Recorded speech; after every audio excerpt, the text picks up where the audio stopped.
sdbart.a.i. Pagi itu, kampung kecil di pinggiran sawah masih diselimuti embun tipis. Jalan tanah becek karena hujan semalam, namun rumah keluarga almarhum dipenuhi banyak orang. Dari kejauhan sudah terlihat asap kemenyan mengepul bercampur aroma bunga setaman yang menyengat hidung. Di halaman rumah, ibu-ibu duduk berderet sambil berbisik-bisik, sementara bapak-bapak mondar-mandir menyiapkan perlengkapan pemakaman. Dari dalam rumah terdengar suara orang membaca ayat-ayat suci, berbaur dengan isak tangis keluarga yang ditinggalkan. Di ruang tamu, jasad seorang pemuda terbujur kaku. Tubuhnya sudah dibungkus kain kafan putih, rapi, dan diletakkan di atas dipan kayu. Di atasnya terbentang kain panjang berwarna coklat sebagai penutup. Sejenak, kain itu bergoyang tertiup angin dari jendela yang terbuka, membuat sebagian pelayat bergidik.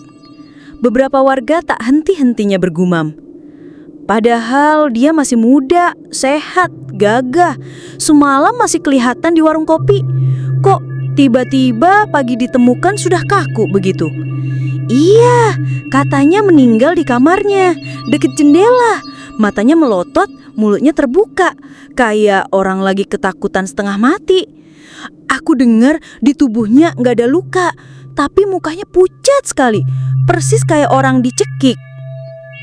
Bisikan itu makin lama makin ramai, hingga ada seorang bapak tua yang menyela dengan suara lirih tapi tegas. Ini pasti ulahnya pengantar mayat. Semua mata menoleh ke arah si bapak tua itu. Wajah mereka tegang, sebagian lagi mencoba menepis dengan gelengan kepala. Seorang ibu menyahut pelan sambil memeluk anaknya erat. Astagfirullah, jangan main-main ngomong begitu, Pak. Jangan menakut-nakuti orang. Namun bapak tua itu menghela nafas panjang. Kalian boleh percaya atau tidak, tapi sudah sejak dulu orang tua kita selalu bilang, kalau ada rombongan keranda yang berjalan sendiri di malam hari, itu artinya ada yang akan mati. Dan biasanya orang yang akan mati itu namanya sudah tertulis di papan yang mereka bawa. Ruangan mendadak hening, hanya suara tangisan keluarga yang masih terdengar. Beberapa orang pelayat saling pandang dengan wajah cemas, seakan ucapan itu menghidupkan kembali legenda lama yang sudah lama terkubur. Salah satu pemuda kampung mendekat dan bertanya, penasaran tapi takut. Pak, maksudnya jenazah ini, dia yang sudah dilihat oleh rombongan itu? Bapak tua itu menunduk, lalu memandang ke arah jenazah yang terbaring dengan kain penutup coklat. Aku tidak tahu, mungkin saja bisa terjadi, Nak. Obrolan itu membuat bulu kuduk pelayat merinding. Sebagian mencoba menutup telinga, tapi sebagian lain mulai percaya bahwa kematian pemuda itu bukanlah kematian biasa. Di luar rumah, langit yang tadinya cerah mendadak mendung. Angin bertiup agak kencang, membuat dedaunan bambu di samping rumah berdesir keras. Suara bambu bergesekan terdengar seperti rintihan. Beberapa anak kecil menangis karena ketakutan, sementara ibu-ibu menenangkan mereka dengan wajah pucat. Ketegangan semakin terasa ketika kain penutup coklat di atas jasad tiba-tiba bergerak sendiri, seolah ada sesuatu di bawahnya yang ingin keluar. Orang-orang yang melihat spontan berteriak kecil, meski beberapa mencoba menenangkan diri dengan berucap, "Angin, hanya angin." Namun di hati mereka semua tersisa satu ketakutan yang sama. Apakah benar semalam ada pengantar mayat yang lewat di kampung ini? Dan jika benar, siapa korban berikutnya? Cerita pun dimulai. Kampung itu bernama Kampung Sumberjati. Letaknya agak jauh dari kota, dikelilingi oleh hamparan sawah hijau yang luas membentang sejauh mata memandang. Jalanan kampung masih berupa tanah dan sebagian berbatu. Di kanan kiri berdiri rumah-rumah kayu beratap genteng. Sebagian lainnya berdinding anyaman bambu. Di pagi hari, udara selalu segar. Kabut tipis turun dari perbukitan. Burung-burung kecil berceloteh di dahan pohon kelapa. Warga kampung hidup dengan sederhana, tapi rukun dan sejahtera. Laki-laki biasanya berangkat ke sawah sejak subuh, membajak, menanam padi, atau membersihkan saluran irigasi. Perempuan sibuk menumbuk padi, menenun, atau sekadar bergotong royong memasak bersama di dapur umum bila ada acara. Anak-anak berlari tanpa alas kaki, bermain di pematang sawah, tertawa riang sambil mengejar capung dan kupu-kupu. Malam hari, suasana kampung selalu tenang. Orang-orang berkumpul di pos ronda, menyalakan petromax, dan bercengkrama sambil menyeruput kopi hangat. Hampir tak ada kejahatan di sana. Pintu rumah jarang dikunci rapat. Ayam-ayam dibiarkan berkeliaran bebas di halaman, dan setiap warga saling mengenal satu sama lain. Kehidupan di kampung Sumberjati seperti potret ketentraman yang jarang terganggu. Di antara warga kampung, ada seorang pemuda bernama Madun. Usianya sekitar 23 tahun. Tubuhnya tinggi tegap karena terbiasa bekerja di sawah sejak kecil. Kulitnya legam terbakar matahari, matanya tajam, tapi hatinya lembut. Madun adalah anak tunggal dari pasangan petani yang sudah meninggal beberapa tahun lalu, sehingga kini ia hidup sendiri di rumah kecil peninggalan orang tuanya. Sehari-hari Madun menggarap sawah peninggalan ayahnya. Subuh-subuh ia sudah bangun, memanggul cangkul, berjalan melewati jalan setapak di pematang sawah. Orang-orang kampung mengenalnya sebagai pekerja keras, tidak pernah mengeluh meski harus bekerja seharian di bawah terik matahari. Selain rajin, Madun juga dikenal sopan. Ia sering membantu tetangga tanpa diminta, entah itu memperbaiki atap rumah, menggemburkan tanah, atau sekadar mengangkat air dari sumur. Karena sifatnya itu, banyak orang tua di kampung berharap Madun suatu saat bisa jadi menantu mereka. Namun ada satu hal yang membuat Madun sedikit berbeda. Meski tampak kuat dan tegar, ia sering termenung sendirian di tepi sawah saat senja. Pandangannya jauh, seolah sedang menyimpan beban yang tidak pernah ia ceritakan. Beberapa warga bilang Madun punya kepekaan lebih terhadap hal-hal gaib. Konon sejak kecil ia pernah melihat sosok-sosok yang tidak kasat mata. Tapi ia memilih diam agar tidak dikira aneh. Karena itu, Madun sering merinding ketika melewati jalan sepi malam hari, terutama di dekat area pemakaman desa. Dan tanpa banyak orang tahu, malam sebelum pemuda kampung meninggal kemarin, Madunlah yang pertama kali mendengar suara aneh di jalan sawah dekat rumahnya. Suara yang menyerupai langkah banyak orang, diiringi gema pelan seperti keranda yang diusung. Malam itu udara terasa lebih dingin dari biasanya. Angin berhembus pelan dari arah persawahan, membuat dedaunan pohon kelapa berderak-derak seperti bisikan halus. Madun duduk di teras rumah panggung kayunya, ditemani secangkir kopi hitam panas dan sebatang rokok kretek yang sudah hampir habis. Biasanya, malam seperti ini terasa damai, hanya ditemani suara jangkrik dan sesekali kokok ayam jantan yang salah waktu. Namun malam itu berbeda, terlalu sunyi, seakan seluruh isi kampung menahan napas. Bahkan suara katak dari rawa pun tak terdengar. Madun yang terbiasa hidup sendirian mulai merasa aneh. Tiba-tiba, telinganya menangkap sesuatu. Suara itu samar pada awalnya, seperti derap langkah banyak orang berjalan beriringan di kejauhan. Semakin lama, suara itu terdengar makin jelas, teratur, seirama, seperti pasukan yang sedang mengusung sesuatu. Suara apa itu? Gumam Madun, keningnya berkerut. Ia berdiri, memandang ke arah sawah yang gelap gulita. Tak ada cahaya selain bulan sabit yang sesekali tertutup awan. Suara langkah itu semakin dekat. Madun menajamkan mata, tapi tak terlihat siapapun. Rasa penasarannya lebih besar dari rasa takutnya. Ia pun turun dari teras, melewati jalan tanah yang lembab, dan melangkah pelan mengikuti arah suara itu. Langkahnya membawanya ke hutan bambu yang berada di pinggir sawah. Disinilah suara itu semakin jelas. Batang-batang bambu bergesekan tertiup angin, menimbulkan suara berderit yang mencekam. Dan di jalan setapak yang remang oleh cahaya bulan, Madun terperanjat. Rombongan itu ada. 4 sosok berjubah hitam pekat, wajah mereka gelap tak terlihat, masing-masing mengangkat satu sisi keranda panjang yang ditutupi kain putih lusuh. Keranda itu seolah berat, namun langkah mereka teratur, tenang, tanpa suara, selain derap kaki. Di depan keranda berdiri satu sosok yang lebih tinggi dari lainnya. Jubahnya menjuntai sampai tanah, kepalanya tertutup rapat. Kedua tangannya memegang sebuah papan nisan kayu, dan di papan itu tertera nama dengan tulisan besar. Dadang. Madun langsung gemetar. Keringat dingin mengucur deras di pelipisnya. Tubuhnya ingin lari, tapi kakinya seakan terpaku. Dengan cepat ia menjatuhkan diri ke semak ilalang di tepi jalan setapak, mencoba menyembunyikan tubuhnya. Jantungnya berdetak tak karuan. Dari balik ilalang, ia melihat rombongan itu melewatinya. Sangat dekat. Begitu dekat hingga ia bisa merasakan hawa dingin menusuk tulang, seolah seluruh darahnya membeku. Anehnya, para sosok itu tidak sedikit pun menoleh ke arahnya. Seakan Madun tidak ada. Seakan ia hanyalah bayangan kosong. Madun menahan napas, tangannya menutup mulut agar tidak mengeluarkan suara. Ia hanya bisa menyaksikan bagaimana rombongan itu perlahan menjauh, menghilang di telan kegelapan hutan bambu. Suara langkah mereka semakin memudar, dan akhirnya hilang sama sekali. Begitu yakin rombongan itu benar-benar pergi, Madun langsung bangkit dan berlari pulang dengan sekuat tenaga. Nafasnya terengah-engah, kakinya hampir tersandung bebatuan, tapi ia terus berlari sampai tiba di rumahnya.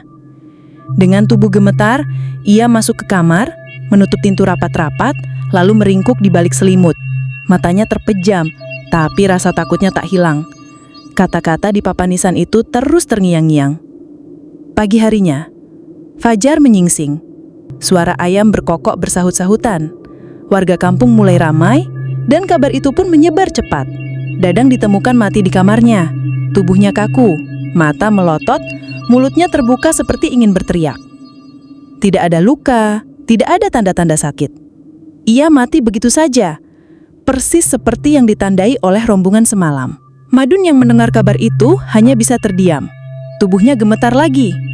Ia tahu, ia bukan hanya berhayal. Apa yang dilihatnya semalam adalah nyata, dan itu berarti legenda yang dulu hanya dianggap dongeng, pengantar mayat, benar-benar ada. 7 hari setelah pemakaman Dadang, suasana kampung berubah drastis. Biasanya selepas maghrib, anak-anak masih berlarian di halaman, para bapak nongkrong di pos ronda sambil main catur atau ngopi, dan para ibu sibuk berbincang di serambi rumah. Tapi sekarang, setelah matahari terbenam, kampung itu sunyi seperti mati. Pintu-pintu rumah tertutup rapat, lampu-lampu dipadamkan lebih awal. Tak ada lagi suara canda tawa, yang terdengar hanya kokok ayam sesekali dan gonggongan anjing yang terdengar putus-putus. Orang-orang mulai percaya, kisah yang dulu hanya dianggap mitos itu ternyata nyata. Keranda pengantar mayat sudah menjemput satu nyawa, dan siapa yang tahu siapa korban berikutnya. Malam itu, tepat ketika jarum jam menunjukkan pukul 12 lewat sedikit, sunyi yang mencekam itu kembali pecah. Dari kejauhan, samar terdengar suara langkah kaki banyak orang. Teratul, perlahan, tapi berat, seperti barisan prajurit tak kasat mata. Dum, dum, dum. Setiap langkah menggema, semakin lama semakin jelas, mendekat ke jantung perkampungan. Madun yang malam itu tak bisa tidur, hanya bisa menggigil di kamarnya. Hatinya sudah dipenuhi firasat buruk. Ia mencoba menutup telinga, tapi suara langkah itu tak bisa diabaikan. Hingga akhirnya, dari balik jendela, ia melihatnya lagi. 4 sosok berjubah hitam mengusung keranda dengan kain putih kusam. Di depannya, sosok tinggi besar berjalan pelan membawa papan nisan kayu dengan tulisan jelas, meski malam gulita. Sumirah. Darah Madun serasa berhenti mengalir. Ya Allah, Sumirah, bisiknya. Tubuhnya gemetar. Itu nama gadis yang ia cintai. Gadis yang selama ini menemaninya di sawah, satu-satunya orang yang bisa membuat hidupnya terasa hangat. Rombongan itu semakin masuk ke dalam kampung, melewati jalan setapak. Langkah-langkah mereka bergema, membuat anjing-anjing kampung menggonggong keras lalu tiba-tiba diam serentak, seperti tercekik oleh sesuatu. Hingga akhirnya, rombongan itu berhenti. Tepat di depan rumah Sumirah. Di dalam rumah panggung sederhana itu, Ibu Sumirah yang terbangun dari tidur merasakan hawa dingin menusuk tulang. Entah kenapa dadanya sesak seperti ada yang menindih. Dengan pelan ia bangkit dan mendekati jendela, mengintip lewat celah kayu. Matanya langsung membelalak. Di luar sana, jelas terlihat keranda itu berdiri tegak dikelilingi 4 sosok berjubah hitam. Dan di depan pintu rumahnya, sosok tinggi besar dengan papan nisan bertuliskan nama anaknya, Sumirah. Teriakan tertahan keluar dari mulutnya. Dengan panik, ia membangunkan suaminya. Pak, bangun cepat. Mereka ada di depan rumah kita. Ayah Sumirah terkejut, langsung bangun dan menyalakan lampu minyak. Wajahnya pucat pasi saat istrinya menunjuk keluar. Mereka segera berlari masuk ke kamar Sumirah yang masih lalap. Mirah, bangun nak, bangun, cepat bangun. Sumirah yang setengah sadar membuka mata, bingung melihat orang tuanya ketakutan. Mereka bertiga lalu berpelukan erat di kamar itu, mencoba menahan gemetar. Di luar, terdengar suara ketukan keras di pintu depan. Duk, duk, duk. Berulang kali, teratur, keras, dan membuat bulu kuduk berdiri. Ibu Sumirah menjerit histeris. Teriakannya terdengar sampai rumah-rumah tetangga.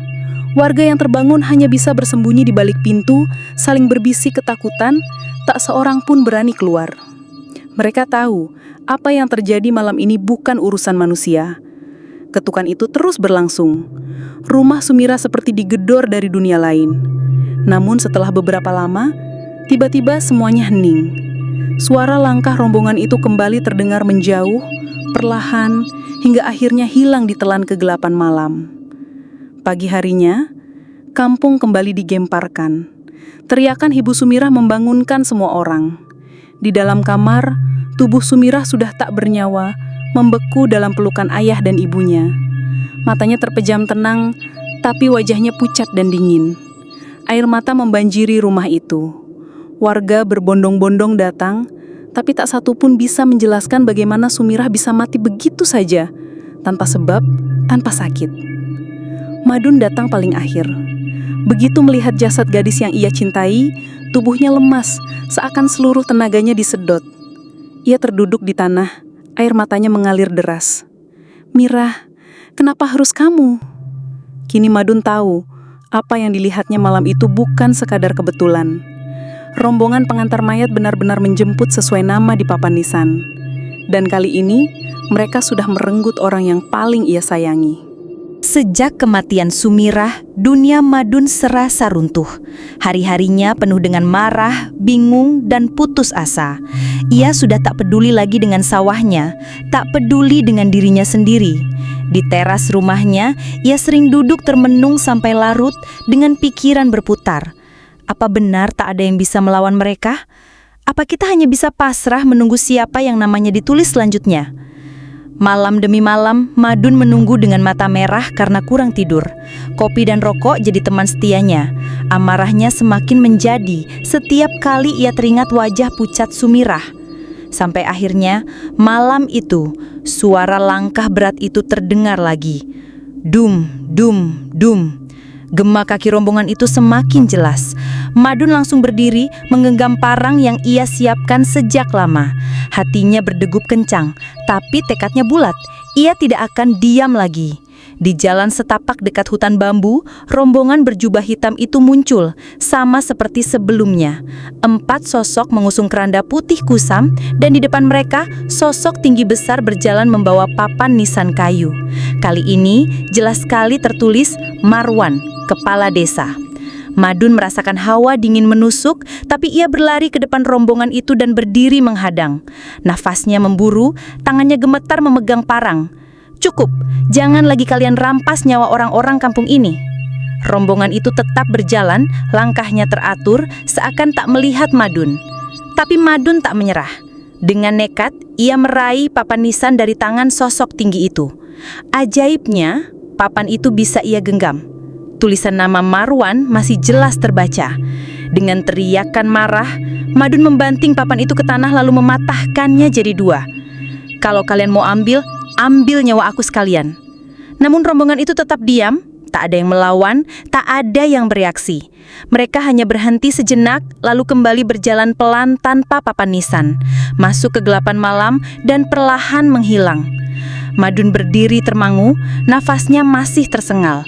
Ia merasa menang, merasa telah menghentikan kutukan itu.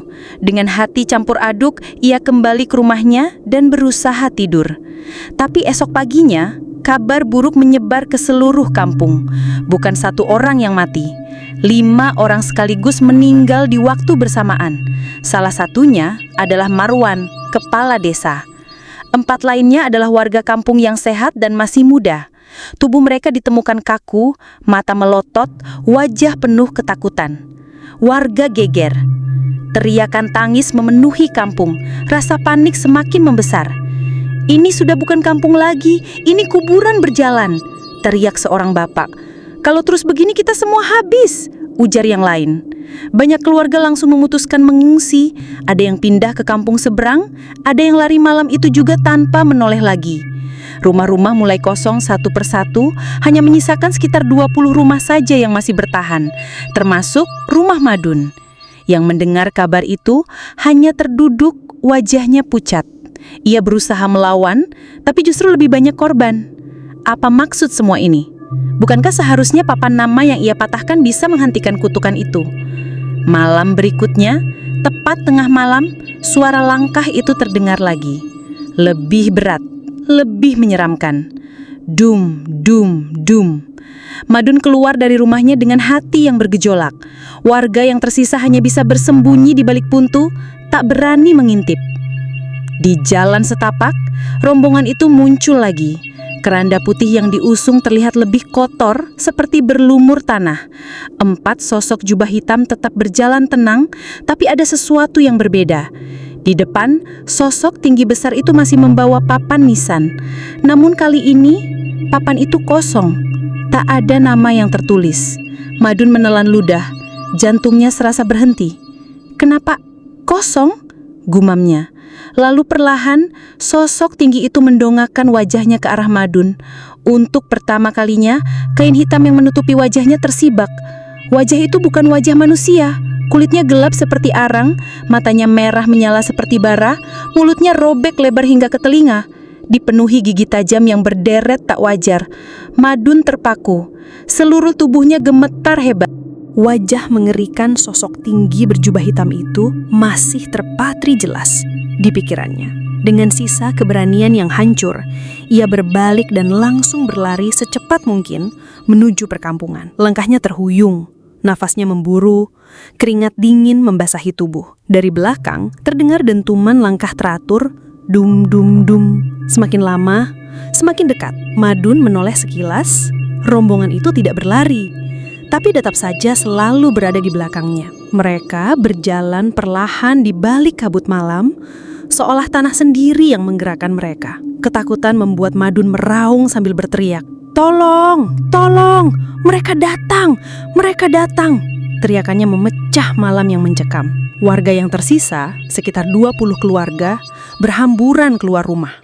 Lampu-lampu minyak dinyalakan. Suara tangisan dan panik terdengar bersaut-sautan. "Ya Allah, itu mereka!" teriak seorang ibu sambil menarik anaknya ke pelukan. "Astaghfirullah, apa yang mereka mau lagi?" seru seorang bapak dengan wajah pucat. Lalu, di antara kepulan kabut, rombongan itu muncul. Keranda putih kusam terayun pelan, 4 sosok jubah hitam mengusungnya dengan langkah pasti. Sosok tinggi besar di depan masih menggenggam papan nisan kosong. Yang terdengar hanya suara langkah itu dan detak jantung warga yang berpacu dengan ketakutan. Tiba-tiba, teriakan melengking pecah di udara. Seorang pemuda terhempas ke tanah dengan leher tercabik, darah muncrat membasahi tanah. Satu persatu, sosok berjubah hitam lain bermunculan di antara kabut. Jumlahnya lebih banyak dari sebelumnya. Mereka menyerbu kampung tanpa suara, hanya meninggalkan jejak kematian. Seorang ibu yang berusaha melindungi anaknya terseret ke dalam kabut. Saat kabut menipis, hanya tubuh tanpa kepala yang tersisa. Seorang bapak yang mencoba melawan dengan goloknya justru terangkat tinggi. Tubuhnya terbelah 2 di udara, lalu jatuh bersimbah darah. Jeritan demi jeritan memecah malam. Rumah-rumah terbakar, pintu-pintu terhempas, ayam dan ternak beterbangan kacau. Kampung yang dulu tenteram berubah jadi neraka di dunia. Madun hanya bisa berdiri di tengah jalan, matanya terbelalak, menyaksikan semua itu dengan tubuh gemetar. Ia ingin lari, tapi kakinya terkunci.